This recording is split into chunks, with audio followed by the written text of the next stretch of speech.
പത്തനംതിട്ടയിൽ പോളിംഗ് ശതമാനം കുത്തനെ ഇടിഞ്ഞത് UDF ക്യാമ്പിനെ ആശങ്കയിലാക്കുന്നു. സംസ്ഥാന സർക്കാരിനെതിരെയുള്ള ഭരണവിരുദ്ധ വികാരം ഇടത് അനുകൂലികൾക്കിടയിൽ പോലും നിഷേധ വോട്ടിന് കാരണമായിരിക്കുന്നുണ്ടെന്നും വിലയിരുത്തലുണ്ട്. ഇടത് വലത് മുന്നണികളോടുള്ള ജനങ്ങളുടെ വിരോധം അനിൽ കെ ആന്റണിക്ക് അനുകൂലമായി മാറുമെന്നാണ് NDAയുടെ കണക്കുകൂട്ടലുകൾ. പത്തനംതിട്ടയിൽ ഇത്തവണ പോളിംഗ് 64% കടന്നില്ല. 2019 പോളിംഗ് ശതമാനം 74.24%, 10% ഇടിവ്. എല്ലായ്പ്പോഴും UDFിനോട് അനുഭാവം പ്രകടിപ്പിക്കുന്ന മണ്ഡലത്തിലെ പോളിംഗിലെ കുറവ് ആശങ്കയുണ്ടാക്കിയിരിക്കുന്നത് UDF ക്യാമ്പിനു തന്നെ. സംസ്ഥാന സർക്കാരിനെതിരെയുള്ള ഭരണവിരുദ്ധ വികാരം ഇടത് അനുകൂലികൾക്കിടയിൽ പോലും നിഷേധ വോട്ടുകൾക്ക് കാരണമായിട്ടുണ്ടെന്നും രാഷ്ട്രീയ നിരീക്ഷകർ വിലയിരുത്തുന്നു.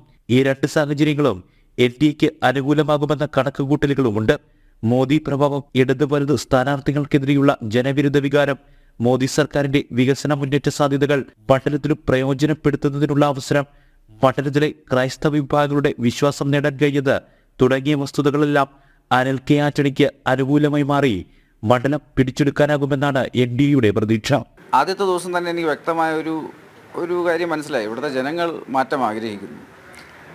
ഇന്ന് മാറി മാറി വരുന്ന UDF LDF മുന്നണികൾ ഇവിടെ ഭരിച്ചിട്ട് ഇന്ന് ജനങ്ങൾക്ക് അവസരങ്ങളോ വികസനവും ഒന്നും ലഭിക്കുന്നില്ല. കാരണം ജനങ്ങൾ ഇവിടെ മാറ്റം ആഗ്രഹിച്ചിരുന്നു.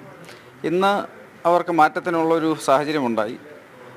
അവർ തീർച്ചയായിട്ടും ഇപ്രാവശ്യം താമരയുടെ അടയാളത്തിൽ ഒരുപാട് വോട്ടുകൾ ഇങ്ങോട്ട് വന്നിട്ടുണ്ട്. ആയിരക്കണക്കിന് ആൾക്കാർ എന്നോട് വന്ന് പറഞ്ഞിട്ടുണ്ടായിരുന്നു, ഞാൻ ജീവിതത്തിൽ ഞാനും എൻ്റെ കുടുംബവും കോൺഗ്രസ് പാർട്ടിക്കോ, ചിലവർ കമ്മ്യൂണിസ്റ്റ് പാർട്ടിക്കോ, കേരള കോൺഗ്രസിനോ ഒക്കെ മാത്രമേ വോട്ട് ചെയ്തിട്ടുള്ളൂ. പക്ഷേ ഇപ്രാവശ്യം നമ്മൾ ആദ്യമായിട്ട് നരേന്ദ്രമോദിജിക്കും താമരയുടെ അടയാളത്തിലും എനിക്ക് വോട്ട് ചെയ്യാൻ പോകുകയാണെന്നും ആയിരക്കണക്കിന് ആൾക്കാർ എന്നോട് പറഞ്ഞിട്ടുണ്ട്. ഇതേ കണ്ടപ്പോൾ ഒരു കാര്യം എനിക്ക് വളരെ വ്യക്തമായി മനസ്സിലായി. ഇപ്രാവശ്യം ഇവിടെ മാറ്റത്തിൻ്റെ വലിയൊരു ട്രെൻഡുണ്ട്.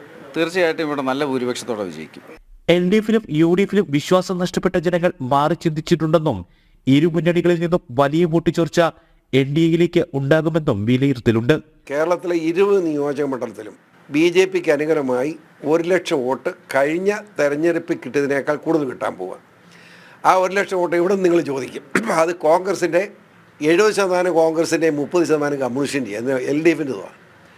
LDF UDFിൽ നിന്നും ആളുകൾ പൊഴിഞ്ഞ് BJPയിലേക്ക് ചേർന്നുകൊണ്ടിരിക്കുക. അങ്ങനെ വരുന്ന വോട്ടാണ്. ജനം, പത്തനംതിട്ട.